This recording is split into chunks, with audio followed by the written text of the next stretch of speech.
Hello friends.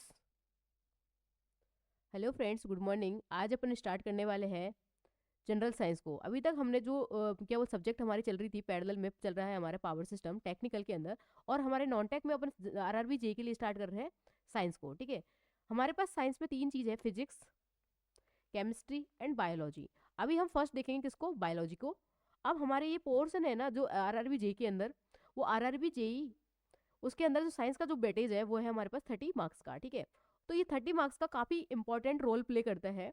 और ये अपने आरआरबी जो जेई है ना, आरआरबी जेई 2026, जिसका एग्जाम डेट होने वाली है 19, 20 एंड 3 मार्च। ठीक है, उसके लिए काफ़ी इंपॉर्टेंट रोल है ये। ठीक है, अब इसमें कौन कौन से जो टॉपिक है उनको हम डिस्कशन करेंगे, वो फर्स्ट देख लेते हैं। फर्स्ट है हमारे पास कोशिका विज्ञान। कोशिका विज्ञान को हम बोलते हैं साइटोलॉजी। क्या बोलते हैं इसको, साइटोलॉजी, साइटोलॉजी। और इसकी स्टडी को क्या बोलते हैं, study of cells, study of cells. ठीक है, सेकंड टॉपिक है हमारे पास जिसको हम डिस्कशन करेंगे, ऊतक विज्ञान। इसको बोलते हैं टिश्यू, मतलब ऊतक को बोलते हैं study of tissue, study of tissue. और इसको जो ऊतक विज्ञान को बोलते हैं हम हिस्टोलॉजी, हिस्टोलॉजी। ठीक है, थर्ड है हमारे पास पाचन, डाइजेस्टिव सिस्टम, डाइजेस्टिव सिस्टम। ठीक है, फोर्थ पढ़ेंगे हम सर्कुलेटरी सिस्टम। इसको हिंदी में बोलते हैं परिसंचरण तंत्र, और इंग्लिश में बोलते हैं इसको सर्कुलेटरी सिस्टम, सर्कुलेटरी सिस्टम। ठीक है, इसमें पढ़ते हैं हम ब्लड एंड हार्ट को, हार्ट के बारे में हम सर्कुलेटरी सिस्टम पढ़ेंगे। देन हम पढ़ेंगे, हमारा फिफ्थ नंबर का है स्केल्टन सिस्टम, स्केल्टन सिस्टम। इसमें पढ़ेंगे, स्केल्टन में हम bones and joint, bones and joint के बारे में पढ़ेंगे। देन है हमारे पास श्वसन तंत्र, इसमें उसको बोलते हैं रेस्पिरेटरी सिस्टम, रेस्पिरेटरी सिस्टम। इसमें पढ़ेंगे हमारे किसके बारे में पढ़ेंगे, स्टडी ऑफ लंग्स के बारे में, स्टडी ऑफ लंग्स। ठीक है, नेक्स्ट है हमारे पास उत्सर्जन तंत्र, इसको बोलते हैं एक्सक्रेटरी सिस्टम, एक्सक्रेटरी सिस्टम। इसमें हम पढ़ेंगे स्टडी ऑफ किडनी के बारे में, कि किडनी की स्टडी कैसे की जाती है। ठीक है, देन है हमारा तंत्रिका तंत्र, तंत्रिका तंत्र को बोलते हैं हम क्या वो इंग्लिश में नर्वस सिस्टम, नर्वस सिस्टम। इसमें हम मस्तिष्क के बारे में पढ़ेंगे। देन हम पढ़ेंगे ये 6 नंबर का, 7 नंबर का, 8 नंबर का एंड 9 नंबर का। 9 में रिप्रोडक्टिव सिस्टम, रिप्रोडक्टिव सिस्टम के बारे में। देन 10 नंबर हम मसल्स के बारे में पढ़ेंगे, मांसपेशियाँ, मस्क्यूलर सिस्टम। देन आइज रोग, जो आइज में जो रोग को मानव डिजीज, ह्यूमन में जो डिजीज होगी, ह्यूमन डिजीज। उसके बाद पढ़ेंगे हम ह्यूमन न्यूट्रिशन, कि ह्यूमन में न्यूट्रिशन कौन कौन, विटामिन एंड कार्बोहाइड्रेट। तो ये पढ़ेंगे हम न्यूट्रिशन, ये इंपॉर्टेंट पोर्शन है। काफी बार विटामिन के, तो विटामिन कार्बोहाइड्रेट में बहुत क्वेश्चन पूछे जाते हैं। ठीक है, देन हम पढ़ेंगे एनिमल किंगडम, किंगडम आइज के बारे में। और ये हमारे पास ग्रंथियां जो होती है ना उनके बारे में। ठीक है, ये तो हमारे पास ह्यूमंस के बारे में है। देन हम पढ़ेंगे वनस्पति विज्ञान के बारे में, जो मतलब बॉटनी वाले। बॉटनी में हम देखेंगे जो हमारे प्लांट हो गए ना, प्लांट को कैसे क्लासिफिकेशन कर रहे हैं, प्लांट में कौन कौन से हार्मोन्स होते हैं, प्लांट में कौन कौन से टिश्यूज होते हैं, प्लांट्स में कैसे फोटोसिंथेसिस होता है, प्लांट्स में कौन कौन से जो वर्णक होते हैं ना, कौन कौन कलर देते हैं वो कौन से होते हैं, प्लांट में कौन कौन सी डिजीज होती है, प्लांट की आकृति जैसे जड़, तना, पत्ती, फूल, फल, ये कैसे लगते हैं, उन सब चीज़ों के बारे में हम यहाँ पे पढ़ेंगे। ठीक है, फर्स्ट हम कौन सा टॉपिक स्टार्ट करेंगे इसमें, साइटोलॉजी को। साइटोलॉजी क्या है, कोशिका विज्ञान के बारे में डिटेल में पढ़ेंगे। उसके बाद इसके क्वेश्चंस भी लगाएंगे। और ये क्वेश्चन मतलब हमारे टॉपिक के साथ में हम क्वेश्चन लगाना, ये रोल प्ले करता है कि हमारे जो क्वेश्चन आएंगे ना एग्जाम के अंदर, उसमें कैसे क्वेश्चन फ्रेम होगा, इस टॉपिक में से क्वेश्चन कैसे बन सकता है, वो सब चीजें हमारे जो क्वेश्चन लगाते हैं उससे हमें आइडिया लग जाता है। ठीक है, तो एक बार हम पहले कुछ क्वेश्चंस देख लेते हैं, उसके बाद हम थ्योरी पढ़ेंगे।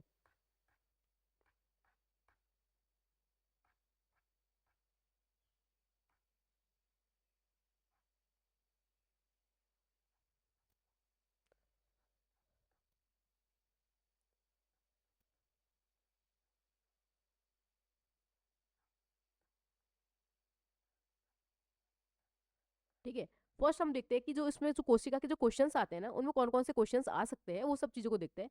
सेल्स, उसकी थ्योरी, स्ट्रक्चर, फंक्शन, वो क्या है, कौन कौन से क्वेश्चन, इसमें हम आंसर में नहीं देखेंगे, बस हम एक बार क्वेश्चन देखना है कि क्वेश्चन कैसे फ्रेम होता है। पहला क्वेश्चन है, निम्नलिखित में से किसने कोशिका शब्द का प्रतिपादन किया था। पहली बार कौन ने, मतलब कोशिका जो टर्म दिया है ना, वो किसने दी थी। ये है थियोडोर स्वैन ने, रॉबर्ट हुक ने, ऑसवाल्ड एवरी ने, और गेहार्ड डोमिंग ने, इनमें से किसने दिया? ये एसएससी जेई 2019 का पहला शिफ्ट क्वेश्चन का क्वेश्चन है, ठीक है। अभी तुम ये आंसर देख रहे हो साथ साथ में, बट ये नहीं, जब हम थ्योरी पढ़ेंगे तो तुम्हें एक एक चीज के बारे में टर्मिनोलॉजी क्लियर होती चलेगी। सेकंड हमारे पास क्वेश्चन है, who discovered cell in human body? हमारे मानव शरीर के अंदर कोशिका होती है, उसकी खोज किसने की थी? चार्ल्स डार्विन ने, रॉबर्ट हुक ने, हर्बर्ट स्पेसर ने, अल्बर्ट ये किसने? तो इनमें से चार वर्ड से अल्बर्ट आइंस्टीन, इनमें से चारों में से किसने हमारे मानव में कोशिकाएं होती है या नहीं होती है, इसकी खोज किसने की है, ठीक है। ये हमारा सेकंड क्वेश्चन है। थर्ड हमारा क्वेश्चन है, the structure of cells vary according to the ये फंक्शन, कि जो सेल्स की जो आकृति है ना वो बदलती रहती है, किसके हिसाब से? फंक्शन की, उसके काम के हिसाब से। Therefore the tissue are different and broadly classified into following types में। तो मतलब ये है कि कोशिका की संरचना उसके कार्य के अनुसार बदलती रहती है। इस प्रकार ऊतक जो होते हैं ना, टिश्यूज, वो भिन्न भिन्न होते हैं, अलग अलग होते हैं, और उन्हें मोटे तौर पर छोड़कर निम्नलिखित सभी प्रकारों में वर्गीकृत किया जाता है। मतलब अलग अलग तरीका से टिश्यूज होते हैं, वो डिपेंड करता है कि हमारे पे सेल्स का फंक्शन क्या है, ठीक है। नेक्स्ट हमारा क्वेश्चन है, which of the following is the first stage of mitosis? मतलब ये बोल रहा है कि निम्न में से सूत्र विभाजन माइटोसिस का पहला चरण कौन सा है? ये अभी हमने देखा नहीं है, वो हम डिटेल में देखेंगे, बट ये क्वेश्चंस है ऐसे वाले। तो ये है प्रोफेज, मेटाफेज, एनाफेज, टेलोफेज। पहला फर्स्ट फेज कौन सा है हमारे पास? जब हमारे जो सेल्स है ना वो विभाजित हो रही है, डिवीजन हो रही है, ठीक है। हमारे क्वेश्चन है, सोसाइडल बैग ऑफ सेल्स, कि हमारे सेल्स का सोसाइडल बैग किसको बोलते हैं? लाइजोसोम को, राइबोसोम को, डिक्टोयोसोम्स को, या फेगोसोम्स को? इनमें से कौन से को हमारे पास सोसाइडल बैग बोलते हैं? ये क्वेश्चंस है, ठीक है। नेक्स्ट क्वेश्चन है हमारे पास, is known as a suicidal bag of cells में, सेल्स में ऐसी कौन सी चीज है जिसको सोसाइडल बैग के नाम से जानते हैं? ये हमारे पास ऑप्शंस है, ठीक है। और कुछ क्वेश्चंस देख लेते हैं एक दो, उसके बाद हमारे स्टार्ट करते हैं क्या हमारा topic. In which part of the cells are protein made? कोशिका के कौन सा हिस्सा है जिसमें प्रोटीन बनती है? Reticulum, Golgi apparatus, ribosome, lysosome. ये पता होना चाहिए। ये क्वेश्चन देखो, which of the following is controlling centre of cells? Cells में ऐसा कौन सी जगह है जो कंट्रोलिंग, नियंत्रक केंद्र बोलते हैं उसको? तो ये बताओ इनमें से, न्यूक्लियस, प्लाज्मा, लाइजोसोम और क्रोमोसोम्स, ठीक है। ये सारी चीजें देख लिया। अब हम पढ़ेंगे इसके अंदर कि फर्स्ट कौन सा, मतलब क्या बोलते हैं, कौन सी चीजें स्टार्ट हो रही है, मतलब फर्स्ट क्वेश्चन देखेंगे, ठीक है।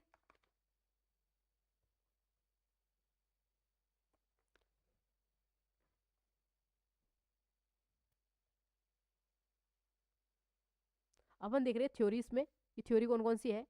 अब उसको देखते हैं एक बार। अब हमने देख लिया ना इस टॉपिक में क्वेश्चन फ्रेम कैसे हो रहे हैं, इनमें कौन कौन से तरीके से क्वेश्चन, छोटे छोटे क्वेश्चन से जो बन रहे हैं वो कैसे से बनते हैं, वो एक एक नंबर के क्वेश्चन आएंगे। और बट अगर तुम्हें थ्योरी पता नहीं है तो तुम क्वेश्चन को कभी लगा ही नहीं पाओगे। तो हमें ये है कि थ्योरी हमारे लिए बहुत इंपॉर्टेंट है, डिटेल में पढ़ना, ना कि ब्रीफली पढ़ना कि भाई अपने ऊपर पर थ्योरी देख ली है, हमें डिटेल में थ्योरी ही नहीं पता है तो हम नहीं क्वेश्चन कर सकते हैं। हमें एक एक टर्मिनोलॉजी पता होनी चाहिए। अब हमारा पहला टॉपिक है चैप्टर 1। ये है हमारे पास कोशिका विज्ञान, इसको बोलते हैं साइटोलॉजी, ठीक है। कोशिका का अध्ययन, स्टडी ऑफ सेल्स करना कोशिका विज्ञान, साइटोलॉजी कहलाता है। कोशिकाओं का अध्ययन करना क्या कहलाता है हमारे पास? कोशिका विज्ञान, इसको बोलते हैं साइटोलॉजी। साइटोलॉजी शब्द किसने दिया था पहली बार? हर्ट विंग के द्वारा दिया गया था। किसके द्वारा दिया गया था? हर्ट विंग के द्वारा दिया गया था।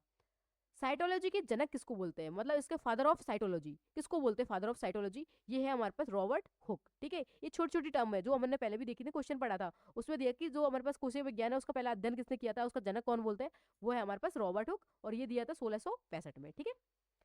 आधुनिक विज्ञान मतलब मॉडर्न जो क्या बोलते हैं, मॉडर्न कोशिका विज्ञान है, मॉडर्न साइटोलॉजी के जनक कौन किसको बोलते हैं? मॉडर्न के बोलते हैं स्वैन को। किसको? स्वैन को। ये छोटी छोटी चीजें पता होनी चाहिए। अगर तुम्हें बोले डायरेक्ट कोई कि साइटोलॉजी के जनक किसको बोलते हैं, father of cytology, then Robert Hooke. But अगर modern father of modern cytology की कौन बोलते हैं, मॉडर्न की बात करेंगे तो हमारा कौन है? स्वैन है। अगर हमारे ये चीज पूछा जाए कि भारतीय फादर ऑफ भारतीय इंडियन क्या साइटोलॉजी के फादर इंडियन की कौन है, किसको बोला जाता है, वो है A K Sharma. A K Sharma, ठीक है। ये चीजें छोटी छोटी टर्मिनोलॉजी है, पता होनी चाहिए। अब देखते हैं हम नेक्स्ट, कोशिका की खोज का श्रेय किसको दिया? कोशिका की खोज का श्रेय 1665 में रॉबर्ट हुक को दिया गया है। वे सूक्ष्मदर्शी, छोटा जो क्या बोलते हैं हमारा माइक्रोस्कोपी होता है ना, टेलीस्कोप, उससे क्या बोलते हैं, माइक्रोस्कोप से देखते हैं इसमें, ठीक है, सॉरी। कोशिका की खोज का श्रेय किसको दिया गया है? रॉबर्ट हुक 1665 में रॉबर्ट हुक को दिया गया है। वे सूक्ष्मदर्शी, जो हमारे पास माइक्रोस्कोप होता है ना, उसके नीचे जीवित, मतलब जो माइक्रोस्कोप होता है उसके नीचे क्या रखते थे हम, लाइव सेल्स को रखते हैं। जीवित चीजों का अध्ययन करने वाले पहले व्यक्ति, मतलब जो लिविंग थिंग्स है होती है ना, उनका पहला स्टडी कर रहा है कौन, रॉबर्ट हुक। और उन्होंने पहली बार किस पे, मतलब जो रिसर्च की थी वो थी एक कॉर्क पे। कॉर्क ऊतक है, ये किस कैसे जाता है, मधुमक्खी के छत्ते के जैसा संरचना में होता है, ठीक है। उसकी पहली बार स्टडी की थी किसने, रॉबर्ट हुक ने, ठीक है। कॉर्क जो टिश्यू होता है वो कौन से वृक्ष का होता है, ये ओक वृक्ष का होता है। इतना तो क्वेश्चन डिटेल में नहीं पूछा जाएगा, बस इतना पूछ सकते हैं कि फर्स्ट बार किसकी उसने वो की थी, टेस्ट किया था, वो किया था कॉर्क का, ठीक है। उसके बाद देखते हैं कि यह परीक्षण रॉबर्ट हुक की किताब, ये जो अपने उसने परीक्षण किया था, मतलब ये वाला क्या बोलते हैं, एक्सपेरिमेंट किया था किसने, रॉबर्ट हुक ने। उसका जो पूरा डिटेल किस में लिखा हुआ है, वो उसकी एक रॉबर्ट हुक की एक बुक है, माइक्रोग्राफिया। ये इंपॉर्टेंट है, माइक्रोग्राफिया किसकी बुक है, माइक्रोग्राफिया किसकी बुक है, रॉबर्ट हुक की, जिसमें इसने सारी डिटेल लिखी हुई किसके बारे में, जो एक्सपेरिमेंट है।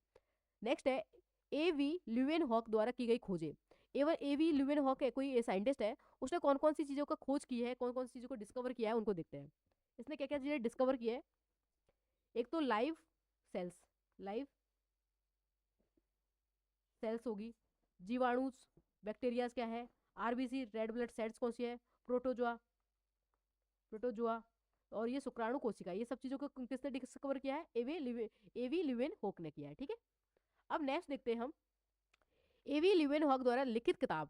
एवी ल्यूवेन हॉक ने कौन सी बुक्स को लिखा है वो देखते हैं। The secret of nature, the secret of nature book को किस का राइटर कौन है, द सीक्रेट ऑफ नेचर की बुक का राइटर है हमारे पास एवी ल्यूवेन हॉक, ठीक है। अब और टर्मिनोलॉजीज क्या क्या चीजें हैं इसमें इंट्रोडक्शन में, ये है हमारे पास एक 1824 में एक साइंटिस्ट है, जिन्होंने क्या पढ़ा है, उन्होंने बताया कि कोशिका का समूह ऊतक कहलाता है, कि कोशिका ही मिलके ग्रुप ऑफ कोशिकास, group of cells is called tissues. ये है हमारे पास ड्यूटरॉट सेट जो एक साइंटिस्ट है ना, उसने ही बताया कि ग्रुप ऑफ सेल्स क्या बोलते हैं, उसको टिश्यू बोलते हैं, ठीक है।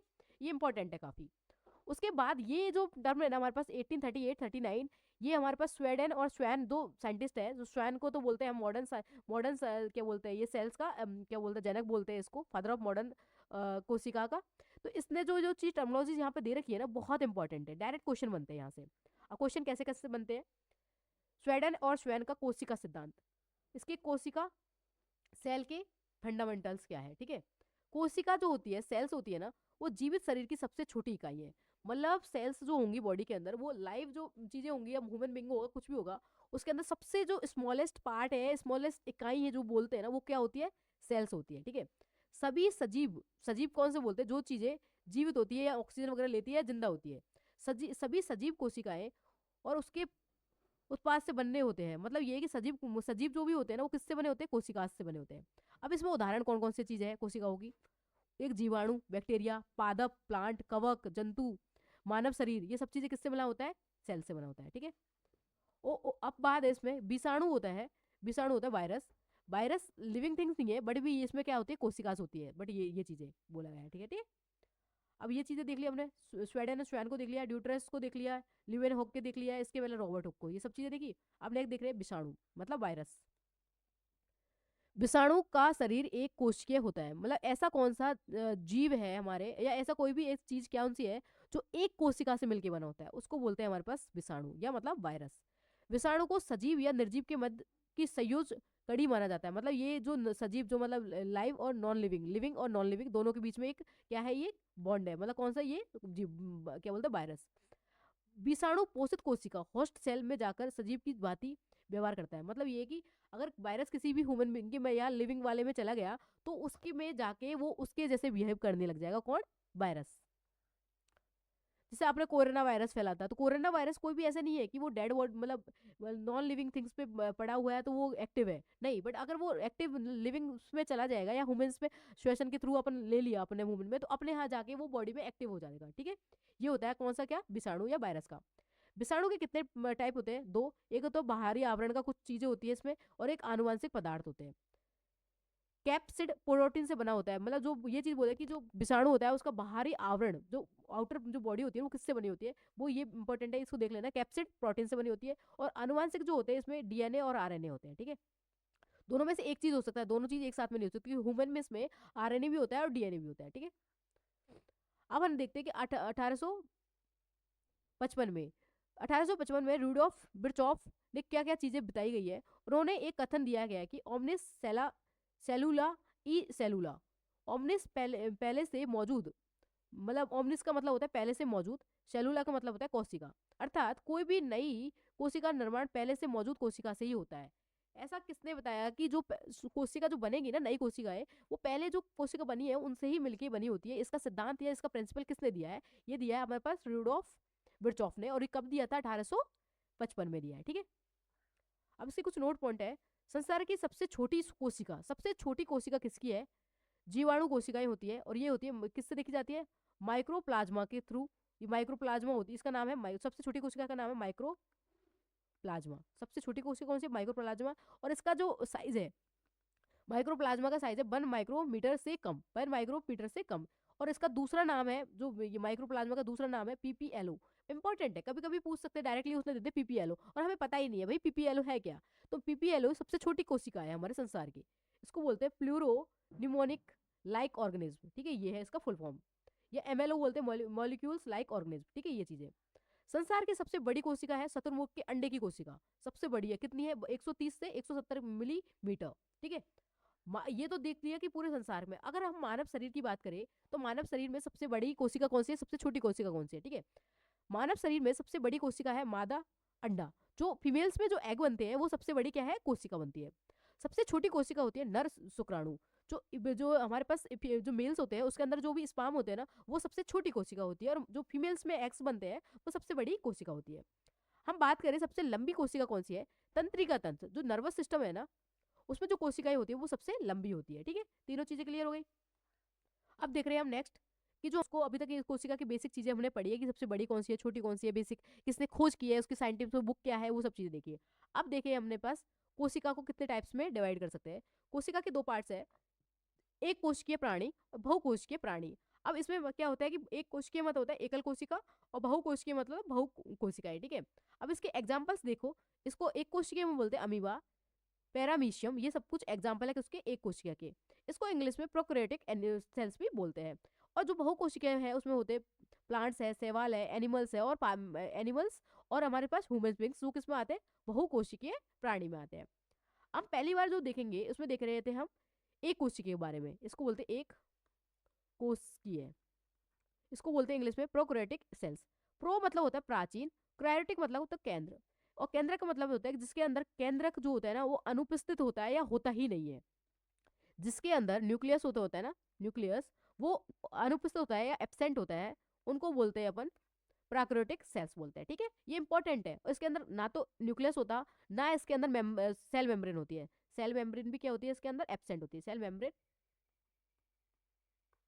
एब्सेंट होती है। तो ये इंपॉर्टेंट टर्म्स होती है जो पता होना चाहिए टाइम। अब तुम्हें प्रोकैरियोटिक का चीजें देखी, इस नाम पता लगा, कहीं क्वेश्चन दिया और तुम्हें इस टर्मोलॉजी ही नहीं पता कि प्रोकैरियोटिक जो होता है ना उसके अंदर ना तो कोई न्यूक्लियस होता, ना कोई सेल मेम्ब्रेन होती है, ठीक है, ये चीजें। और जिसके एग्जाम्पल है जीवाणु कोशिकाएं, साइनोलेक्सिया, हरे नीले सेवाल। जो हरे नीले सेवाल होते हैं ना वो किसके एग्जाम्पल्स है? हमारे प्रोकैरियोटिक के। ये प्रकाश जो हमारे पास होता है ना, लाइट, वहां से फोटोसिंथेसिस करके अपना फूड बनाता है। इसके अंदर एक इंपॉर्टेंट टर्म है कि इसके अंदर कोशिका भित्ति या कोशिका भित्ति या सेल वॉल उपस्थित होती है। इसके अंदर सेल वॉल क्या बोलते हैं, कोशिका की जो सेल वॉल है ना बाहर की आउटर वाली, वो तो प्रेजेंट होगी, बट इसके अंदर ना न्यूक्लियस होगा, ना इसके अंदर झिल्ली होगी न्यूक्लियस की, ठीक है। ये दो चीजें नहीं होती है। इसकी कोशिका भित्ति का निर्माण किस चीज से बना होता है? पेप्टाइडोग्लाइकोन। इसको किससे बना होता है? पेप्टाइडोग्लाइकोन और अमीनो अमीनो अल्व और ग्लूमेकिक, यह है हमारे पास ग्लूमेरिक अम्ल। ये तीन चीज से मिलकर बना होता है। इसकी कोशिका भित्ति का निर्माण पेप्टोडाइग्लाइकन, अमीनो अम्ल और ग्लूमेरिक अम्ल से मिलकर बना होता है। ये तीनों चीजें तुम्हें पता होनी चाहिए, ठीक है। अब हमारे पास यहाँ पे कुछ देख रहे कुछ अपवाद भी है किसके अंदर? प्रोकैरियोटिक एनिमल में। ये माइक्रोप्लाज्मा जीवाणु में कोशिका भित्ति नहीं होती है, बट सब में तो ऑलमोस्ट जितने भी प्राकृतिक एनिमल्स होंगे उनमें कोशिका सेल वॉल होंगी, बट एक ऐसा एग्जांपल है जिसके अंदर सेल वॉल नहीं होती है, वो होता है हमारे पास माइक्रोप्लाज्मा, ठीक है। अब इसमें क्या होता है? इसके अंदर क्या होता है, जो माइट्रोकॉन्ड्रिया होता है ना प्रोकैरियोटिक में, वो क्या होता है, अनुपस्थित होता है, मतलब एब्सेंट होगा। गोल्जिक बॉडी वो भी नहीं होती है इसके अंदर। लाइजोसोम होते हैं जो सुसाइडल बैग होते हैं, वो भी नहीं होती है इसके अंदर। इसमें जो क्या बोलते हैं, एंडोकुलम रेटिकुलम जो होते हैं ना इसमें, ये अंत द्रव्य जालिकाएं होती है छोटी छोटी सी ऐसे ऐसे करके, ये वाली, ये भी इसके अंदर नहीं होती है। राइबोसोम इसके अंदर उपस्थित होते हैं, वो कितने होते हैं, कितने प्रकार के, 17S प्रकार के, ठीक है। और इसके अंदर जीवाणु कोशिका का अनुवांशिक पदार्थ, जो इसमें अंदर जो जो लिविंग थिंग्स होती है उसका जो क्या बोलते, जेनेटिक चीज क्या होती है, डीएनए। जो कैसी होती है डीएनए, इसमें प्रोकैरियोटिक में गोलाकार या एकल कुंडलित न्यूक्लियोइड या जीनोफोर, ठीक है, इस टाइप के होते हैं। जीवाणु कोशिका के पास एक अतिरिक्त डीएनए होता है जिसका नाम होता है प्लास्मिड। एक मतलब जो हमारे पास जीवाणु लिविंग वाली जो सेल्स होंगे, लिविंग सेल, उनके पास एक अलग से डीएनए होगा, उस डीएनए का नाम होता है प्लास्मिड, ठीक है। अभी हमने जो सारी चीजें कंडीशंस देखी है वो हमने देखी है किसकी, प्रोकैरियोटिक की। तो प्रोकैरियोटिक में कोई भी चीजें पूछ सकती है कि इसके अंदर राइबोसोम्स होता है क्या, राइबोसोम होता है इसके अंदर, बट कितने लेवल तक का होता है, 70s का। क्या इसके अंदर क्या बोलते हैं, माइटोकॉन्ड्रिया होती है, पावर हाउस ऑफ क्या बोलते हैं, तो ये माइटोकॉन्ड्रिया इसके अंदर नहीं होती है। क्या इसके अंदर लाइसोसोम बनते हैं, नहीं बनते। गोल्जी बॉडी होती है, नहीं होती है। एंडोकुलम रेटिकुलम होता है, इसके अंदर नहीं होता। ये सारे क्वेश्चन पूछ सकते हैं इसके अंदर। सेल्स होंगी क्या इसके अंदर, मतलब क्या बोलते हैं, सेल मेम्ब्रेन होगी, नहीं होगी। इसके अंदर न्यूक्लियस होगा, नहीं होगा, ठीक है। ये कंडीशन देख लिया। अब नेक्स्ट हम डिस्कशन करेंगे इसको यूकैरियोटिक सेल्स को, ठीक है। यूकैरियोटिक सेल्स में क्या होता है, यू मतलब नया, क्रेटिक मतलब केंद्रक। इसमें जो न्यूक्लियस होता है वो क्या होता है, प्रेजेंट होता है और काफी परिपक्व होता है, मतलब मैच्योर होगा। इसमें जो सेल मेम्ब्रेन होगी वो भी क्या होगी, प्रेजेंट होगी। अब इसके कुछ एग्जांपल्स है, पादप कोशिका, शैवाल कोशिका, कवक कोशिका, अजंतु कोशिका, मानव कोशिका। मतलब ये होता है कि जो जो प्लांट की जो सेल्स होती है ना, प्लांट सेल्स, उसमें अंदर कौन कौन किस चीज से मिलके बनी होती है, उनकी भित्ति जो बनी होती है ना, कोशिका भित्ति, वो किसकी बनी होती है, सेल वॉल, ठीक है। प्लांट में सेल वॉल किस किस चीज से बनी होती है, एनिमल में तो कोई सेल वॉल होती नहीं है। एनिमल के अंदर या ह्यूमन बींग के अंदर कोई भी सेल वॉल नहीं होती है। जिन चीजों में होती है वो किनसे बनी होती है उनको देखते हैं। अगर हमारे कवक की बात करें, तो कवक के होता है जो हमारा फंगस, ठीक है। तो फंगस के अंदर सेल वॉल होती है, वो किस चीज से बनी होती है, काइटिन से। किससे बनी होती है, काइटिन से। वेरी इंपॉर्टेंट है कि कवक के अंदर जो सेल वॉल होती है वो किसकी बनी होती है, काइटिन।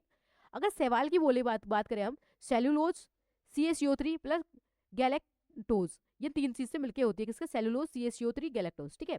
पादप की बात करें हम प्लांट की, तो सेलुलोज और हेमी सेलुलोज से मिलके बनी होती है, किससे, सेलुलोज और हेमी सेलुलोज से, ठीक है। ये तीनों इंपॉर्टेंट पार्ट है, ओके। और अगर जंतु और मानव की बात करेंगे, एनिमल और ह्यूमन की, तो उसके अंदर कोई भी सेल वॉल होती ही नहीं है, ठीक है। हम बात करें सूत्र कणिका, सूत्र कणिका होती है हमारे पास माइट्रोकॉन्ड्रिया, माइट्रोकॉन्ड्रिया, ठीक है। माइट्रोकॉन्ड्रिया क्या होती है या नहीं होती, मतलब एनिमल्स वगैरह या यूकेरियोटिक में इसमें प्रेजेंट होती है। गोल्जिक बॉडी प्रेजेंट होती है। अब इनकी वर्किंग हम आगे डिटेल में देखेंगे, अभी तो वो देखते हैं। इसमें जो अंत द्रव्य जालिकाएं होती है वो भी उपस्थित होती है। राइबोसोम होते हैं वो 80 के प्रकार के होते हैं। लाइजोसोम्स होते हैं वो भी प्रेजेंट होते हैं। और इसमें अनुवांशिक जेनेटिक जो पदार्थ होता है ना, उसमें सिंगल कुंडलीदार होता था, और इसमें क्या है, द्विकुंडलीदार प्रकार के, और ये डीएनए में उपस्थित होता है, ठीक है। अब ये चीजें देख ली। अब ये हमारे पास डिफरेंस दे रखा है एक डायग्राम से। ये प्रोकैरियोटिक है, एक कोशिका है, और ये यूकैरियोटिक मल्टी कोशिका है। ये हमारे पास ह्यूमन बींग, शैवाल, कवक, फंगस सब चीजों में प्रेजेंट होता है। अब इसके अंदर क्या है, कोई भी जो न्यूक्लियस होता है ना, वो एक मतलब फिक्स साइज का नहीं होता। इसके अंदर राइबोसोम्स वगैरह नहीं होते। इसमें ये साइटोप्लाज्म है ना, जो लिक्विड भरा होता है, वो रैंडमली भरा होता है। बट हमारे पास यूकैरियोटिक होता है, उसका सेल्स अलग होता है। इसके अंदर सेल मतलब सेल मेम्ब्रेन होती है, इसके अंदर गोल्जिक बॉडीज होती है, माइट्रोकॉन्ड्रिया होता है, ये सब चीजें इसके अंदर प्रेजेंट होती है, ओके। जैसे ये हमारा ह्यूमन सेल एनाटॉमी है, ठीक है। ये आदमियों के अंदर होता है। इसमें देखिए, ये हमारा सबसे इंपॉर्टेंट पार्ट है, वो है हमारे पास केंद्रक, इसको बोलते हैं न्यूक्ली। ये हमारा ग्रीन ग्रीन पार्ट है, वो है हमारे पास लाइबोसोम, जो हमारे पास बेस मटेरियल होते हैं ना, उनको खत्म करते हैं। ये हमारे पास ये पिंक वाला पार्ट छोटा सा है, ये हमारे पास माइट्रोकॉन्ड्रिया, जो हमारा पावर हाउस ऑफ जो ह्यूमन सेल्स की जो पावर हाउस बोलते हैं उसको माइट्रोकॉन्ड्रिया को बोलते हैं। ये कुछ इनके वर्किंग देखेंगे साथ में। स्मूथ एंडो, ये है एंडोप्लाज्मिक रेडिकुलम, ये ER है। ये ER है, ये SER है। प्लाज्मा मेम्ब्रेन है, इसके ऊपर एक मेम्ब्रेन लगी होती है, वो मेम्ब्रेन है। ये कुछ काम है साइटोप्लाज्म, यहाँ में इसके अंदर एक लिक्विड भरा होता है, उसको साइटोप्लाज्म बोलते हैं। और इसके अंदर छोटे छोटे डॉट टाइप में ऐसे कुछ कुछ पार्ट्स होते हैं, उनको बोलते हैं सेंट्रोसोल्स बोलते हैं। जिसके अंदर कुछ कुछ ट्यूब्स होती है, ये वाली पिंक येलो वाली, इनको माइक्रोट्यूब बोलते हैं। इसके अंदर कुछ पार्ट्स होते हैं, उनको राइबोसोम्स बोलते हैं। और ये न्यूक्लियर मेम्ब्रेन्स है, ठीक है। अब ये हमारे किसके लिए, ह्यूमन सेल के लिए या एनिमल सेल्स, उसके अंदर ये चीजें ऐसा दिखाई देता है, ठीक है। अब हम देखते हैं कोशिका के जो जो छोटे छोटे पार्ट्स हमने देखे थे उनके बारे में डिटेल में पढ़ेंगे, ठीक है। अब देखते हैं कि कोशिका का आवरण, structure of cells, structure of cells के बारे में, ठीक है। अब पहले फर्स्ट पार्ट है स्ट्रक्चर ऑफ सेल्स में, कि सेल्स में क्या है, सेल्स वॉल्स कहाँ कहाँ होती है और किन किन चीज से बनी होती है, इनकी खोज किसने की है, वो चीजें देखते हैं। सेल्स वॉल यह कोशिका को आकार प्रदान करता है। सेल वॉल का काम होता है कि जो कोशिका रेंडमली कैसे भी से वो होती है ना, उसको एक फिक्स स्ट्रक्चर देने का काम कौन करता है, सेल वॉल। इसका खोज किसने की थी, रॉबर्ट हुक ने की थी। कोशिका भित्ति निम्न कोशिकाओं की उपस्थिति में होती है। कोशिका भित्ति जो सेल वॉल होती है किन किन चीजों में होती है, जीवाणु, बैक्टीरिया वाले में, प्लांट में, फंगस में और शैवाल में, ठीक है। जंतु और मानव, एनिमल और ह्यूमंस में सेल वॉल क्या होती है, नहीं होती है, ठीक है। ग्राम सूचक रंजक, ग्राम स्टेन डाई, बैक्टीरिया की प्रजातियों को दो बड़े समूह या ग्राम धनात्मक या ग्राम ऋणात्मक में वर्गित करने का सिद्धांत ये दिया है कि जो हमारे पास क्या बोलते हैं, जो प्रजातियां होती है ना बैक्टीरिया की, वो कौन कौन से टाइप की है, उनका कोई नियम दिया है, किसने दिया, ग्राम सूचक ने। उसमें कैसे कैसे चीजें उसको डिवाइड किया है। यदि बैंगनी रंग के दिखाई दे रहे हैं तो उनको बोलते हैं ग्राम धनात्मक जीवाणु, और अगर गुलाबी रंग के है तो उसको ऋणात्मक बोलेंगे, ठीक है। सेकेंड टर्म में हमारे पास सेल वॉल के बाद सेल मेम्ब्रेन, क्या है हमारे पास, सेल मेम्ब्रेन। सेल मेम्ब्रेन में क्या है, यह एक द्विपरतीय है, इसमें डबल लेयर्स होती है, डबल लेयर स्ट्रक्चर होती है। इसका निर्माण फास्फोलिपिड द्वारा होता है। किसके द्वारा होता है, फास्फोलिपिड्स के द्वारा। ये फास्फोलिपिड्स है ना, वो किन किन चीजों से बनी होती है, प्लाज्मा मेम्ब्रेन की बात कर रहे हैं हम। प्रोटीन से बनी होती है, लिपिड से बनी होती है और कार्बोहाइड्रेट से बनी होती है। ये चीजें पूछ सकता है वो कि कौन कौन चीज से मिलकर सेल मेम्ब्रेन बनी होती है, ठीक है। यह एक अर्ध परिगम झिल्ली, सेमी परमेबल, मतलब इस झिल्ली के थ्रू आर पार देख सकते हैं, ठीक है। ये वाला वह झिल्ली जो कुछ अणुओं या पादपों को अपने ओर से गुजरने देती है। मतलब ये चीज है कि इसमें आप ये क्या सेल मेम्ब्रेन वाला होता है कि इसके अंदर छोटे छोटे एक मेम्ब्रेन है, उसके अंदर होल्स है, तो ये अपने इधर से इधर पास कर सकता है लिक्विड को, बट ज्यादा नहीं कर सकता, बट कर सकता है, उसको बोलते हैं सेमी मेम्ब्रेन बोलते हैं, ठीक है। प्लाज्मा झिल्ली की द्विपरतीय संरचना को समझने के लिए सिंगर या निकोलस द्वारा फ्लड मोसेक मॉडल दिया गया था। मतलब सेल मेम्ब्रेन को समझने के लिए किसी ने एक मॉडल के ऊपर काम किया, वो है हमारा निकोलस। उसने कौन सा मॉडल दिया है, फ्लड मोजेलिक मॉडल, ठीक है। इस दोहरी परत संरचना को सबसे पहले आरबीसी की कोशिका में ग्लेडल द्वारा देखा गया था। मतलब ये कि जो सेल मेम्ब्रेन है उसको पहली बार किसने देखा गया था, देखने की बात कर रहे हैं तो किसने देखा है, ग्लेडल ने देखा है। और इसकी प्लाज्मा की झिल्ली की अगर खोज की बात करें तो उसने की है खोज क्रेमर और निकेली ने। किसने, क्रेमर और निकेली के ली ने, ठीक है। प्लाज्मा झिल्ली की मोटाई कितनी होती है, 74, ये एमस्टोन या 7.5 ये है न्यू मीटर या माइक्रोमीटर 0.007 मीटर, ठीक है। ये अपने पास इसकी साइज है, इसकी स्टैंडर्ड साइज है, इनको तुम्हें थोड़ा पता होना चाहिए कि क्या क्या साइज है, ठीक है। उसके बाद हम नेक्स्ट टर्म में बात करें न्यूक्लियस की बारे में, कि न्यूक्लियस क्या होता है। जो हमारे पास मेन कंट्रोलिंग पार्ट होता है ना किसी भी कोशिका का, वो है हमारे पास न्यूक्लियस होता है। न्यूक्लियस की चीजें देखेंगे, यह केवल मतलब जो प्रोकैरियोटिक होता है उसके अंदर तो कोई न्यूक्लियस होता ही नहीं है, ठीक है। ये किसके अंदर न्यूक्लियस होता है, यूकैरियोटिक में। यह केवल यूकैरियोटिक कोशिकाओं में ही होता है। और इसकी खोज किसने की है, जो न्यूक्लियस की खोज की बात करें तो ये है रॉबर्ट ब्राउन ने की है। किसने की है इसकी, रॉबर्ट ब्राउन ने। नाभिक का अध्ययन, जो मतलब study of study of nucleus की स्टडी को बोलते हैं कैरियोलॉजी। क्या बोलते हैं इसको, कैरियोलॉजी, ठीक है। ये स्टडी ऑफ मतलब न्यूक्लियस की स्टडी को बोलते हैं। नाभिक कोशिका का सबसे बड़ा भाग होता है। मतलब जो कोशिका हमारी होती है सबसे बड़ा उसका मेजर पार्ट होता है ना कोशिका का, वो होता है हमारे पास न्यूक्लियस के अंदर। कोशिका का मस्तिष्क उपनाम है, मतलब इसका उपनाम क्या है कोशिका का, मस्तिष्क। यह कोशिका को नियंत्रण करने का काम होता है, कंट्रोल करने का काम कौन करता है कोशिका को, क्या न्यूक्लियस करता है। कोशिका का प्रबंधक भी यही होता है, कौन क्या बोलते हैं, न्यूक्लियस होता है। आरबीसी मानव शरीर का एकमात्र कोशिका है जिसमें नाभिक नहीं होता। मतलब हमारी जो ह्यूमन बॉडी है उसके अंदर एक कौन सी कोशिका है जिसके अंदर कोई भी न्यूक्लियस नहीं होता है, केंद्रक नहीं होता, वो है हमारे पास आरबीसी। ये इंपॉर्टेंट पॉइंट है, इसको पता होना चाहिए, ठीक है। नाभिक को चारों भागों में विभाजित किया गया है। नाभिकीय झिल्ली लिपोप्रोटीन से निर्मित होती है और नाभिक को सुरक्षा प्रदान करने का काम करती है। अपन ने बेसिक बेसिक चीजें है ना वो सब चीजें यहाँ पे देख ली है, तो क्वेश्चंस के अंदर जो जितना स्टैंडर्ड बनेगा ना वहां तक अपने ये थ्योरी में एक बार डिटेल में अपने देख चुके हैं, ठीक है। अब नेक्स्ट चीज है हमारे पास न्यूक्लियोप्लाज्म और न्यूक्लियस। जो हमारे पास न्यूक्लियस होता है ना, केंद्रक होता है, उसके अंदर कुछ दो चीजें होती है, उनको देखते हैं। न्यूक्लियोप्लाज्म और न्यूक्लियोलोज, ये क्या होता है, केंद्रिका, नाभिक का द्रवित भाग। ये नाभिक है, इसके अंदर कुछ लिक्विड पार्ट होता है, उसको बोलते हैं न्यूक्लियोप्लाज्म, ठीक है। इसमें कौन कौन सी चीजें होती है, मतलब न्यूक्लियोप्लाज्म में इसमें होता है आरएनए और प्रोटीन, ठीक है। ये चीजें डायरेक्ट पता होना चाहिए। देन है हमारे पास न्यूक्लियस। इसमें क्या है, नाभिक के बीच में बैंगनी रंग की ये नाभिक है हमारे पास, ये पूरा नाभिक था। इसके अंदर ये कुछ लिक्विड पार्ट भरा है, इसके अंदर एक छोटा सा बैंगनी कलर का कुछ पार्ट है, ठीक है। तो जो बैंगनी कलर का पार्ट है उसको बोलते हैं हम केंद्रिका। नाभिक के बीच में बैंगनी रंग की गेंद जैसी संरचना होती है, ये केवल कोशिका विभाजन के समय द्रव्यमान होती है। ये सिर्फ जब कोशिका का डिवीजन होगा, सेल डिवीजन, उस टाइम ही ये क्या होगी, द्रव्य दृश्यमान होंगी, दिखेंगी, अदरवाइज नॉर्मली ये दिखेंगी नहीं। ओके। उसके बाद है हमारे पास क्रोमेटिन। नाभिक की धागे नुमा संरचना, नाभिक के अंदर क्या है, धागे नुमा संरचना होती है, ये लिक्विड पार्ट है। और नाभिक के अंदर कुछ धागे नुमा संरचना होती है, ऐसे ऐसे ये वाली। और ये धागे नुमा संरचना को क्या बोलते हैं, नाभिक नाभिक की धागे नुमा संरचना डीएनए और क्रोमोसोम के निर्माण में सहायक होती है। इससे क्या बनता है, डीएनए और क्रोमोसोम, ठीक है। और ये किससे क्या क्या बोलते हैं, इनको क्रोमेटिन बोलते हैं। ओके। नाभिक के दो प्रकार के होते हैं, एक होता है डीएनए, एक होता है आरएनए। और जो डीएनए होता है उसको डीऑक्सी राइबो न्यूक्लिक अम्ल बोलते हैं, और आरएनए को बोलते हैं राइबो न्यूक्लिक अम्ल बोलते हैं। ये इंपॉर्टेंट है, दोनों चीजें पता होनी चाहिए कि डीएनए की फुल फॉर्म कभी पूछा जाए तो डीऑक्सी राइबो न्यूक्लिक अम्ल, ठीक है। और अगर आरएनए की पूछे तो राइबो न्यूक्लिक अम्ल बोलेंगे। और डीएनए में, इनमें आरएनए में क्या क्या डिफरेंस है वो चीजें देखते हैं। यह केंद्रक सूक्ष्म कणिका तथा हरित लवत में पाया जाता है। मतलब ये होता है कहाँ पे, सेंटर, मतलब ये होता है न्यूक्लियस के अंदर, माइट्रोकॉन्ड्रिया के अंदर। और जो ग्रीन, जो ये होता है ना, क्या बोलते हैं इनको, ग्रीन हरित लवण, मतलब क्लोरोप्लास्ट वगैरह, उनके अंदर ये प्रेजेंट होता है डीएनए। अब बात करें आरएनए की, ये कहाँ प्रेजेंट होता है, ये कोशिका द्रव्य जो हमारा केंद्र के अंदर जो क्या बोलते हैं लिक्विड भरा होता है ना, साइटोप्लाज्म, उसके अंदर पाया जाता है कौन, आरएनए। ये सिंगल हेलिक्स को होता है, एक कुंडलीदार होता है, और न्यूक्लियोइड से निर्मित होता है, ये भी न्यूक्लियोइड से निर्मित होता है, ठीक है।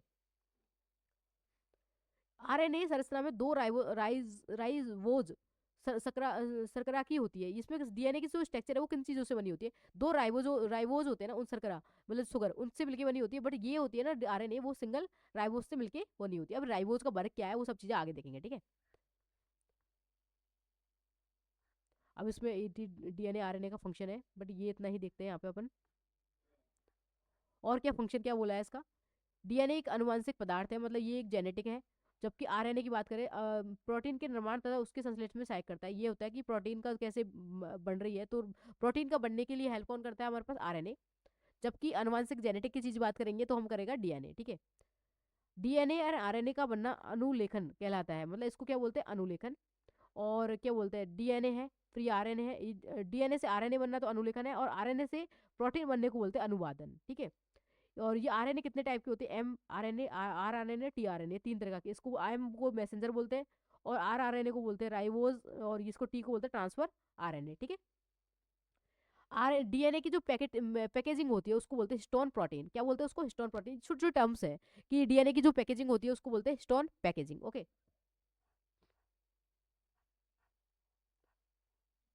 अब हमारा जो मेन इंपॉर्टेंट पार्ट है वो है हमारे पास माइट्रोकॉन्ड्रिया, जो हमारे सेल्स के अंदर देख रहे हैं। वो डीएनए आरएनए एक अलग से टॉपिक भी होगा, उसके अंदर वो उनकी सारी चीजें डिटेल में देखेंगे। अभी तो हमने एक ब्रीफ में देखा कि आरएनए और डीएनए हमारे कहाँ का प्रेजेंट होता है, कौन कौन सी चीजें, बेसिक चीजें देखी, ठीक है। अब इसका एक अलग से टॉपिक होगा, डीएनए और आरएनए में डिफरेंस होगा, उसमें जाके हम इसके बारे में सारी जो फंक्शन होगा, इसकी डिटेल होगी, इसका वर्क, सारी चीजें देखेंगे। ओके। अब हम देख रहे हैं माइट्रोकॉन्ड्रिया को, कोशिका का ऊर्जा ग्रह, मतलब power house of cells, power house of cells किसको बोलते हैं, माइट्रोकॉन्ड्रिया को बोलते हैं, ठीक है। अब इसके अंदर कुछ कुछ ये चीजें बनी होती है, ग्रीन कलर का होता है ये डीएनए, राइबोज होते हैं, ये आउटर मेम्ब्रेन होती है इसके अंदर, ये वाली, ये इनर वाली, ये इनर मेम्ब्रेन होती है। इसके अंदर कुछ कुछ ये चीजें, इसमें इतनी क्लियर विजन नहीं हो रहा, बट हाँ कुछ चीजें बनी होती है इसके अंदर, ठीक है। अब इसमें देखते हैं कि यह कोशिका का सबसे दूसरा सबसे बड़ा भाग होता है। कोशिका का सबसे बड़ा भाग तो होता है न्यूक्लियस, ठीक है।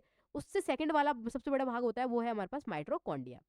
इसके अंदर दोहरी झिल्ली होती है, मतलब डबल मेम्ब्रेन होती है, और उसको कोशिकांग होते हैं, मतलब न्यूक्लियस, जो न्यूक्लियर के अंदर जो लिक्विड भरा होता है ना, ऐसे सेम इसके अंदर भी लिक्विड भरा होता है। यह कोशिका का प्रथम उद्भिद कोशिकांग होती है, मतलब ये कोशिका का पहला जो भाग है ना, सबसे इंपॉर्टेंट, वो कौन सा है, माइट्रोकॉन्ड्रिया। डीएनए इसके अंदर क्या है, उपस्थित होता है। और राइबोज होते हैं इसमें, वो उपस्थित होते हैं, वो कितने होते हैं, 70 है इसके प्रकार के, ठीक है। और 70 है तो मतलब वो कैसा है, प्रोकैरियोटिक, ठीक है। इसकी विशेषता कैसी है, प्रोकैरियोटिक कोशिका के जैसी होती है। अर्धस्वागत कोशिका, सेमी ऑटोनोमस बॉडी, मतलब ये है कि बॉडी के अंदर एक सेमी ऑटोनोमस होता है कि अपने आप को जो काम करता है, फंक्शन करता है अपने काम का, वो है इसका, ठीक है। अब नेक्स्ट चीजें देखते हैं अपन, इसके और कार्य क्या है जो किसके, माइट्रोकॉन्ड्रिया के। इसमें वायवीय और कोशिका श्वसन होता है, मतलब एक तो होता है कि वायु के थ्रू, और एक कोशिका के थ्रू, जो जो अपन क्या बोलते हैं इसको, श्वसन ले रहे हैं या रेस्पिरेटरी कर रहे हैं। अब इसके अंदर जो कुछ पावर जो होती है ना, वो किसके फॉर्म में होती है, एटीपी के फॉर्म में। एटीपी का जो क्या बोलते हैं फुल फॉर्म होता है एडिनोसाइन ट्राई फास्फेट, इसका क्या होता है, एड्रेनोसाइन ट्राई फास्फेट का उत्पादन होता है किसके थ्रू, हमारे जब हम इसमें श्वसन लेते हैं या इसमें जो हम रेस्पिरेटरी सिस्टम कुछ यूज करते हैं, मतलब सांस लेंगे श्वास मतलब एयर के थ्रू कैसे भी, तो इसके अंदर क्या चीजें बनेगी, एटीपी बनेगा, जो कि कोशिका द्वारा उपयोग किया जाने वाला मुख्य ऊर्जा कणु है। क्या, और जो माइट्रोकंडिया में जो क्या बोलते हैं श्वसन ली जाती है उसकी किस फॉर्म में लेती है, वो देती है हमारे पास एटीपी के फॉर्म में। ओके, अब कुछ और चीजें वो देखते हैं। ये पोषण तत्वों को तोड़ने या कोशिका के लिए ऊर्जा समृद्ध अणु उत्पन्न करने में प्रमुख भूमिका निभाता है। जो हमारे कोशिका है ना उसको तोड़ना, सेल डिवीजन, मतलब उसके जो भोजन आएगा ना उसको तोड़ने का काम, या कोशिका को एनर्जी प्रोवाइड करने का मेन काम कौन करता है, माइटोकॉन्ड्रिया करता है। वो किसके थ्रू माइटोकॉन्ड्रिया करता है और किसमें क्या करता है, ये जो अणु होते हैं ना उनको छोटे छोटे एटीपी के फॉर्म में तोड़ने का काम। जैसे ये ग्लूकोज था, ऑक्सीजन जब मिली तो CO2 H2 और एटीपी के फॉर्म में ये टूट गया। ठीक है, ये चीजें। सूत्र कणिकाओं की खोज करता कौन है, मतलब जो हमारे माइटोकॉन्ड्रिया है उसका खोज किसने की थी, मेप्स द्वारा। किसने की थी इसकी, मेप्स में। यकृत कोशिकाओं में सूक्ष्म कणिका का प्रथम संस्करण बेस्ले ने दिए। और जब बोल रहे कि यकृत जो कोशिका है ना उसमें पहली बार माइटोकॉन्ड्रिया की खोज किसने की है, बेस्ले या हॉर्न ने की है। छोटी छोटी टर्मिनोलॉजी है ना वो पता होना चाहिए। कीटों की कोशिकाओं में सूत्र कणिकाओं की खोज, जो हमारे कीड़े वगैरह होते हैं ना उसमें माइटोकॉन्ड्रिया की खोज किसने की, कॉली करने की है। सूत्र कणिका की खोज एटमान और फ्लेमिंग ने की थी। बट मेन इंपॉर्टेंट है कि जो ऑल ओवर देखा जाएंगे कहीं पे ये चीज पूछा जाए कि who is discover the mitochondria, तो ये हमारे पास एल्टमान फ्लेमिंग, ये चीजें तुम्हें डायरेक्ट पता होना चाहिए। और चीजें तुम भूल जाओ, बट देखिए कीड़ों वाली भूल जाओ और चीजें भूल जाओ, बट ये जो है ना हमारे पास सूत्र कणिकाओं का एल्टमान फ्लेमिंग, ये चीजें तुम्हें डायरेक्टली पता होना चाहिए। ठीक है, सूत्र कणिका शब्द बेंडा के द्वारा दिया गया था। पहली बार किसने दिया था, इसने बेंडा ने दिया था, और उसकी खोज की थी एल्टमान फ्लेमिंग ने की थी। ठीक है, एल्टमान के द्वारा सूत्रकणिका को दिया गया शब्द है बायोप्लास्ट, और कॉलिकर के द्वारा सूत्रकणिका को दिया गया शब्द है सैक्रोसोम्स। ठीक है, ये चीजें दोनों चीजें तब तुम्हें पता हो गई है। अब चीजें तुम्हें छोटी छोटी चीजें तुम्हें कि अगर पूछा जाए कि ये एटीपी के फॉर्म में होती है एनर्जी, इसमें डबल लेयर होती है और ये खुद एनर्जी बनाती है, और इसमें एनर्जी किसके रूप में होती है, एटीपी के फॉर्म में होती है। एटीपी की फुल फॉर्म पता होना चाहिए। ठीक है, इसकी खोज किसने की थी, इसका शब्द पहली बार किसने दिया था, वो सब चीजें देख ली। ठीक है, अब हम देख रहे हैं नेक्स्ट राइबोसोम। राइबोसोम काफी इंपॉर्टेंट है, डायरेक्ट क्वेश्चन काफी मिलेंगे आपको इस चीज में। तो इसमें देखिए राइबोसोम का मतलब होता है प्रोटीन निर्माण, जहां पे प्रोटीन बनता है उसको बोलते हैं राइबोज। और सोम मतलब ग्रेन्यूअल। ठीक है, सोम का मतलब होता है ग्रेन्यूअल, और राइबो का मतलब होता है प्रोटीन का निर्माण करना। ठीक है, इसका खोज करता है, डिस्कवर किसने की थी, प्लैड ने की थी। इन्होंने ही खोज, मतलब राइबोसोम का शब्द भी इसने दिया था और उसकी खोज भी किसने की थी, प्लेड ने ही की थी। ठीक है, ये है राइबोसोम का। राइबोसोम में कोई भी मेम्ब्रेन नहीं होती है। कोशिका का सबसे छोटा कोशिकांग पूछा जाए, सबसे ज्यादा न्यूक्लियस सबसे छोटी न्यूक्लियस किसमें होती है, वो होती है राइबोसोम के अंदर। ठीक है, इसका क्या बोलते हैं, यह सूत्र कणिका में भी पाया जाता है। जो हमारे पास क्या बोलते हैं माइटोकॉन्ड्रिया है ना उसके अंदर भी ये क्या राइबोसोम पाया जाता है। यह निम्न कोशिकाओं में उपस्थित होता है, सूत्र कणिका में भी होता है, कोशिका द्रव्य जो न्यूक्लियस होता है उसमें भी होता है, ER में भी होता है, ये सब चीजों में पाया जाता है कौन, राइबोसोम। अब राइबोसोम का वर्क क्या है वो चीजें देखते हैं। मनुष्य के शरीर की एक कोशिका में 10,000 से ज्यादा राइबोसोम होते हैं। मतलब हमारी एक कोशिका के अंदर 10,000 से ज्यादा राइबोसोम्स होते हैं। मतलब राइबोसोम से काम क्या करता है, हमारा प्रोटीन बनाने का काम करता है। ठीक है, तो जीवाणु की एक कोशिका में 10,000 राइबोसोम्स होते हैं। तो राइबोसोम दो प्रकार के, एक तो 70s एक 80s। इस 70s वाले को बोलते हैं प्रोकैरियोटिक कोशिकास और इसको यूकैरियोटिक कोशिकास। ठीक है, और जो प्रोकैरियोटिक होता है वो सूत्रकणिका, जीवाणु, ये चीजों में होता है। शैवाल, कवक और मानव कोशिकाओं में ये अलग होता है। ठीक है, ये 40 और 60 के कुछ रेशियोज होते हैं इसमें।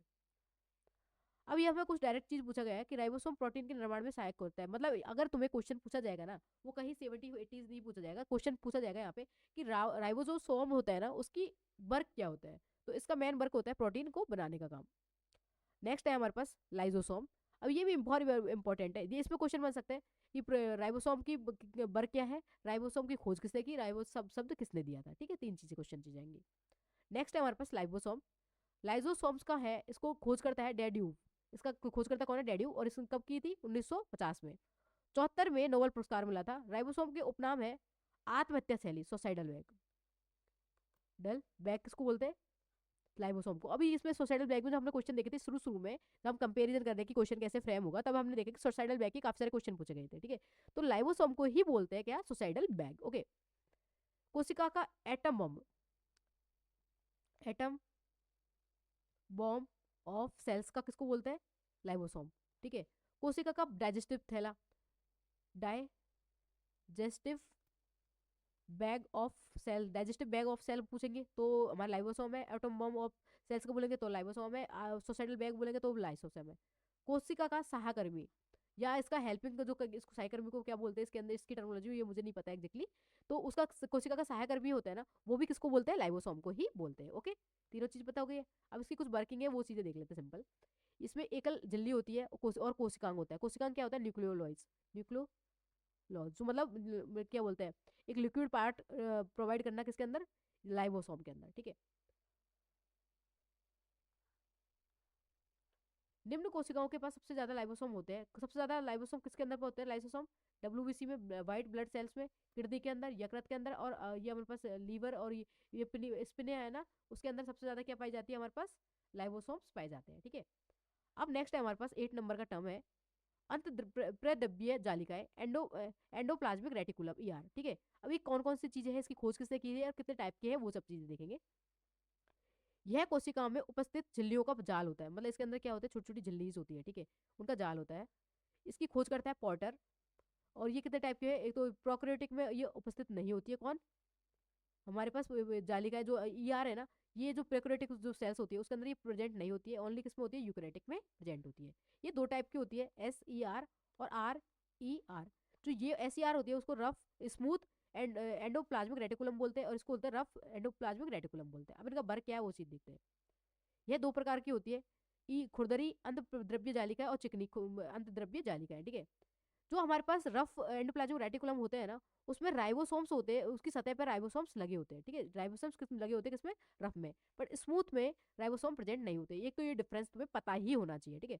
दूसरा इसका वर्क जो है, जो हमारे पास ERE रफ वाला होगा ना, उसमें प्रोटीन संश्लेषण में सहायक अधिक स्थायी होता है, मतलब इसका परमानेंट होता है क्या, प्रोटीन को संश्लेषण करना। बट इसमें जो SCR होता है, इसमें क्या संश्लेषण होता है, लिपिड। क्या संश्लेषण होता है, लिपिड का, ठीक है, बसा का। तो ये चीजें दोनों चीज तुम्हें पता होना चाहिए। नेक्स्ट देखते हैं इसमें क्या है और क्या पार्ट है हमारे पास किसी भी कोशिका के अंदर। ये है माइक्रोड्यूल्स या माइक्रोट्यूब्स। ये माइक्रोट्यूब्स इनका क्या काम है, ये गोल्जिका है या अंत द्रव्य जालिकाओं के छोटे टुकड़ों से बना होता है। मतलब जो गोल्जिका वर्ग होती है ना, ये आर होते हैं, उनमें छोटे छोटे टुकड़े होते हैं, उनसे मिलकर बना होता है। ये केवल प्रोकैरियोटिक सेल्स में उपस्थित होते हैं। इनकी साइज होती है 0.3 से 1.3 माइक्रोमीटर, ठीक है। और ये माइक्रोट्यूब्स होती है वो 3 प्रकार की होती है, स्पैरोसोम्स, ग्लाइकोसोम्स और पैरक्सीसोम्स, ठीक है।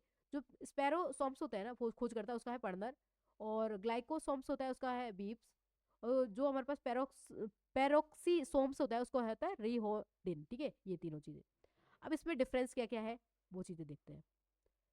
स्पेरोसोम्स होता है उसका पादप पादप कोशिकाओं में होती है। एक तो ये इस पर ये पर्नर ने जो खोज की थी ना, ये किस में पाई जाती है, पादप में पाई जाती है, एनिमल में पाई जाती है। इसका काम है अंतर कोशिका पाचन, जो हमारे पास कोशिकाओं के अंदर जो डाइजेशन होता है ना उसका काम है। और एक है लाइबोसोम जैसे काम करती है, जैसे लाइसोसोम क्या करती है, जो स्टेरल बैग वगैरह तो बेस्ट वगैरह उनको चीज का काम करती है। सेकंड है हमारे पास ग्लाइकोसोम्स, पादप कोशिका जंतु में होती है, इसका काम होता है बीटा ऑक्सीकरण करना बीटा ऑक्सीकरण करने का काम कौन करता है, ग्लाइकोसोम। पैरोक्सीसोम का काम है, ये पादप में उपस्थित नहीं होती, ओनली जंतु में होती है। इसका काम है प्रोटीन के विखंडन में सहायक करना, प्रोटीन को तोड़ने का काम कौन करता है, पैरोक्सीसोम, ठीक है। अब हमारे पास है बॉक्यूल्स। इसका डायरेक्ट क्वेश्चन भी पूछ सकते कि बॉक्यूल्स का रिक्तिका का काम क्या है। यह कोशिका का खाली स्थान होता है, मतलब जहाँ पे कोई भी कुछ नहीं भरा होता।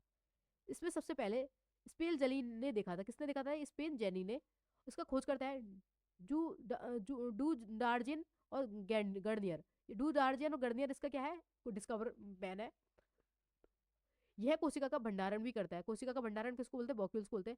कोशिका आपत्ति स्थिति के लिए पानी, पोषण, विटामिन का संग्रह करने के रखती है। मतलब जो भी हमारे पास किसी भी कोशिका में बहुत सारी चीजें डिफिशियंसी होने लग जाती है, जैसे पानी का, न्यूट्रिशंस का, विटामिन का, तो उनको जो हेल्प करने का काम कौन करता है, हमारे बॉक्यूल्स करते हैं। मतलब क्योंकि बॉक्यूल्स इन चीजों को क्या करता है, स्टोर करने का काम करता है।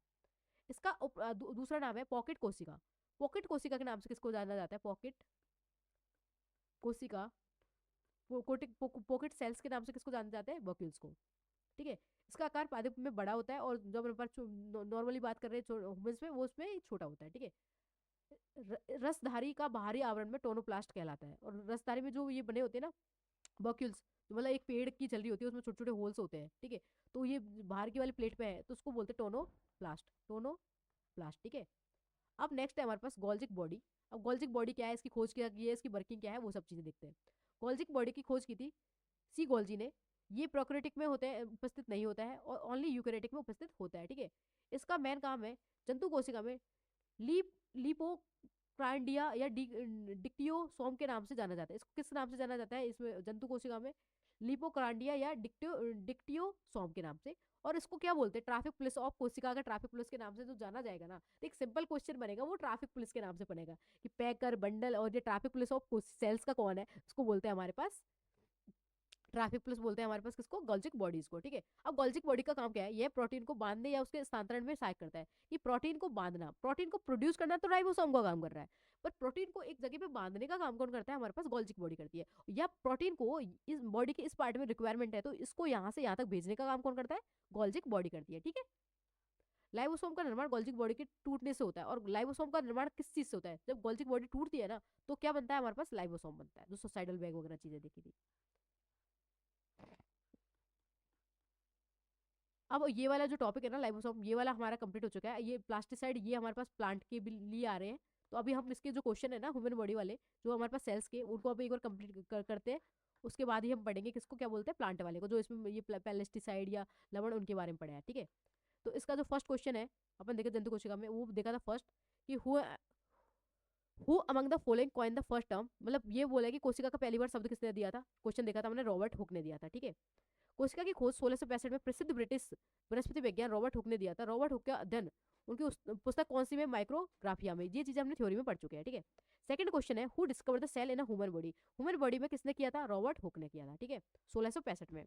नेक्स्ट है हमारे पास, ये अभी हमने पढ़ी नहीं है, तो इस क्वेश्चन को हम छोड़ देते हैं, और ये भी हमारा क्वेश्चन नहीं हुआ है अभी। ये नेक्स्ट 33 वाला question, suicidal bag of cells का सोसाइडल बैग किसको बोलते हैं? ये बोलते हैं लाइबोसोम्स को। ठीक है, और क्यों बोलते हैं इसका जो क्या बोलते हैं, कौन इसका डिस्कवर करता था, वो सब चीजें देखते हैं हमें। लाइजोसोम की खोज क्रिश्चियन डी ड्यूब ने की थी, और कब थी? 1959 में की थी। यह एक सूक्ष्म कोशिकांग है, इसका आकार थैली की जैसे होता है। इसमें ऐसे एंजाइम होते हैं जिसमें जीव द्रव्य को खुला देने या नष्ट कर देने की क्षमता होती है। मतलब ये कि अगर ये कोई भी जीव अगर इसके अंदर है, तो ये उसको क्या कर देगा? खत्म कर देगा। ठीक है, नेक्स्ट है हमारे पास, who is known as a suicidal bag of cells. Suicidal bag of cells के नाम से कौन जाना जाता है? लाइबोसोम। ठीक है, और चीज क्या है इसमें? 35 वाला, which cell organelle help in keeping the cell clean by digesting any external material and impaired cell organelle। ऐसा कौन सा मटेरियल है जो हमारे पास, जो हमारी सेल्स होती है ना, उनको क्लीन करना या डाइजेस्ट करने का काम करता है? वो है हमारे पास लाइबोसोम। ये मतलब जो हमारे पास सेल्स वगैरह होती है, डेड सेल्स, उसको खाने का काम ही तो करता है, जब तो उनको निकालता है। सोसाइडल बैग ही तो तभी तो बोलते हैं इसको। तो ये है हमारे पास lysosome. In which part of cell are protein made. ऐसा कौन सा सेल है जिसमें प्रोटीन बनती है? प्रोटीन बनती है हमारे राइबोसोम में, ये भी हमने पढ़ी है सारी चीजें। ठीक है, इन यूकेरियोटिक सेल सिंथेसिस और आरएनए टेक प्लेस। हमारे आरएनए में, आरएनए का जो जो सिंथेसिस होता है ना, वो कौन से प्लेस में होता है? माइटोकॉन्ड्रिया में होता है, सेंट्रोसोम में होता है, राइबोसोम में, न्यूक्लियस में होता है। ये होता है हमारे पास न्यूक्लियस के अंदर आरएनए। आरएनए और डीएनए का दो अलग अलग पार्ट होते हैं इसके अंदर। ठीक है, नेक्स्ट काम है, name scientist who propose the cell theory. Cell की थ्योरी किसने प्रपोज की थी? सेल की थ्योरी दी थी हमारे पास स्वीडन और स्वैन ने, जो हमने स्टार्टिंग में पढ़ा था। और जो स्वैन होता है उसको मॉडर्न, मतलब क्या बोलते हैं, फादर ऑफ मॉडर्न सेल्स का फादर बोलते हैं इसको। ठीक है, और हमारा क्वेश्चन है हमारे पास, which of the following organ does not fit into the cell theory. Cell theory में नहीं फिट नहीं होता। बैक्टीरिया होता है, कवक होता है, पौधे होते हैं, बट वायरस इसमें अबाद होता है, तो वायरस नहीं होता। ठीक है, 42 वाला क्वेश्चन देखो, is are known as power house of cells. Power house of cells के नाम से किस वाली चीज को जानते हैं? इसमें मैंने फोकस भी करा था काफी बार चीजों में, जब हम पढ़े थे। जब इसमें देखो, ईआर को बोलते हैं एंडोप्लाज्मिक रेटिकुलम को बोलते हैं, न्यूक्लियस को बोलते हैं, माइटोकॉन्ड्रिया को बोलते हैं। बताओ किसको बोलते हैं? या साइटोप्लाज्म को, माइटोकॉन्ड्रिया को बोलते हैं, क्या बोलते हैं? पावर हाउस ऑफ सेल्स को। ठीक है, और क्या क्वेश्चन है हमारे पास, where do metabolism cell reaction take place. ऐसी कौन सी जगह जहाँ पे मेटाबॉलिज्म रिएक्शन सारी चीजें होती है? वो इसके खोज तो एल्टमन ने की थी, और ये रिएक्शन सब चीजें कहाँ होती है? माइटोकॉन्ड्रिया के अंदर होती है। ठीक है, और ये सबसे सेकंड लार्जेस्ट, सबसे बड़ी वो है, क्या बोलते, पार्ट है हमारे किसके, सेल्स के अंदर। ठीक है, और क्या क्वेश्चन है, are not power house of cells as they are involving releasing energy from food. Food से ऐसा कौन सा जो पावर हाउस कहलाता है और एनर्जी को रिलीज करता है? और एनर्जी को रिलीज करने का काम कौन करता है? ये माइटोकॉन्ड्रिया। और किसके फॉर्म में करता है ये चीज बताओ तो? एटीपी के फॉर्म में करता है। ठीक है, और क्वेश्चन देखते हैं, वह कोशिका अंग जिसमें श्वसन और ऊर्जा उत्पादन के जैसी जैव रासायनिक क्रियाएं होती है। ऐसा कौन सा चीज है जिसमें ना रेस्पिरेटरी भी होती है और एनर्जी प्रोडक्शन भी होता है? बताओ कौन सी चीज होती है? माइट्रोकॉन्ड्रिया, क्लोरोप्लास्ट, राइबोसोम्स और न्यूक्लियस। तो ऐसे दोनों चीजें होती है, वो हमारे पास कौन है? माइट्रोकॉन्ड्रिया। ठीक है, नेक्स्ट हमारा क्वेश्चन है, which of the following is largest cell, largest known cell. सबसे बड़ी लार्जेस्ट सेल कौन सी है? ऑस्ट्रिच का अंडा सबसे बड़ी सेल है ये, ऑस्ट्रिच का। ठीक है, और कितना है? 170 mm। ठीक है, entire entire content of living cell is known as which include the cytoplasm and nucleus. ऐसी कौन सी चीज़ है जो साइटोप्लाज्म और न्यूक्लियस दोनों को इंक्लूड करता है, वो कौन सी चीज़ें है हमारे पास? तो उसको बोलते हैं प्रोटोप्लाज्म, दिव्य दिव्य जीव द्रव्य, जिसके अंदर साइटोप्लाज्म न्यूक्लियस दोनों इंक्लूड होते हैं, ठीक है। Who among the following प्रोपाउंड the term protoplasm, protoplasm की तो टर्म है ना पहली बार किसने दी थी, या fundamental organization of unit of life को बोला गया है? ये मैथाइस जेके स्लाइडर ने बोला है, रोडोफ रूडोफ ने बोला है, या थ्योडोर सवान ने, या जेके पुकर्जिन जी, कौन ने बोला है ये? जेके पुकर्जिन। ये डायरेक्ट क्वेश्चन याद रखना, प्रोटोप्लाज्म की बात करें या इसके सब्सटेंस की बात करें, फ्लड फ्लड के लिए fundamental organization of the life के बोल बात करें, तो इसके बारे में जो स्टेटमेंट दिया है वो दिया है किसने? पुरकेंजन है, ठीक है। किसने दिया? पुरकेंजन है, ठीक है।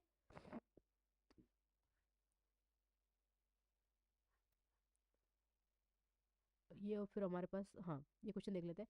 Which of the following is known as a societal bag of cells के बारे में, वो है हमारे पास लाइबोसोम्स। ये हमारे पास जो प्लांट वाले क्वेश्चन आएंगे उनमें क्वेश्चन करेंगे इनको। और हमारे पास क्वेश्चन है endoplasmic reticulum is large network of membrane bound tube and seeds के लिए, तो इसको क्या बोलते हैं? राइबोसोम, रेंग्स या रिंग, इसको बोलते हैं रेटिकुलम, ठीक है। अब ये क्लोरोफिल, ये हमारे प्लांट के क्वेश्चंस हैं। तो जो हमारे पास कोशिका के अंदर जो एनिमल्स और जो एक कोशिका या बहुकोशिका के बारे में बात कर रहे थे, वो वाला चैप्टर है ना हमारे पास, उसके क्वेश्चंस भी हमने देखे हैं। और ये दोनों चीज़ें कंप्लीट हो चुकी है। अगर आपको ये साइंस की आरआरबी जेई के लिए जो 2026 में जो पेपर होने वाला है 19-20 मार्च को, उसके लिए अगर आपको ये वीडियो अच्छी लगे तो प्लीज़ वीडियो को लाइक करें, शेयर करें एंड सब्सक्राइब करें।